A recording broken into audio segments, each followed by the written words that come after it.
ជំរាបសួរបងប្អូនថ្ងៃនេះអាចកុកមក Super Cup ហ្នឹងនេះបន្តថៃស្រស់ថៃបាត់សោឥឡូវបងប្អូននឹងអាន ECM Emo ID បាទទី1គឺបងប្អូនដល់ទៅនេះចូលមកនេះឡៃដូចវាអានេះដូចយើងវាយលេខកូដបាក់អនបានអានេះដូចយើងច្រឡងសាវនេះបើដូចនេះដូច scan ចឹងទៅយើងតមកកណាត់ចឹងមកហើយដកភ្លើងចូលយើងទៅដកភ្លើងចូលដូចនេះដូច smart key យើងដកភ្លើងចូលឲ្យហើយមកដើម្បីឲ្យវាម៉ាស៊ីនបាក់អនតាមបន្តមកទៀតយើងចុច smart key Honda Emo ID ហ៊ាន smart key read Emo ID បាទឲ្យវាឲ្យយើងដោះខ្សែចេញអាសាយើងដោះចេញបាត់ទៅនេះបាទ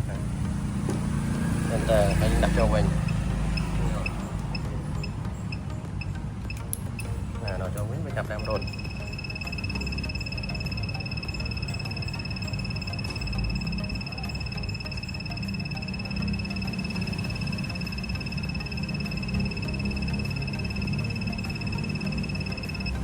បាទហើយបាទនេះ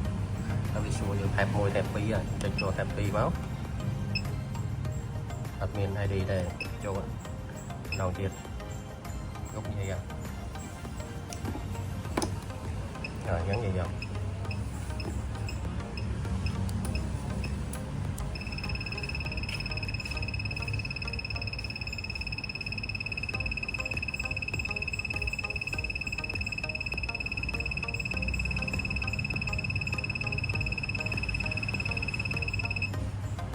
một nè trên ID mà anh đó mà sửa mình té nó không còn nhưng anh miễn đặt vào đặt hay nhảy nhảy này có bất mà từ đây mình smart phù check vòng mà đầu tiết cứ mà sấn version cai nè version cai bằng thơ bán đó này mà con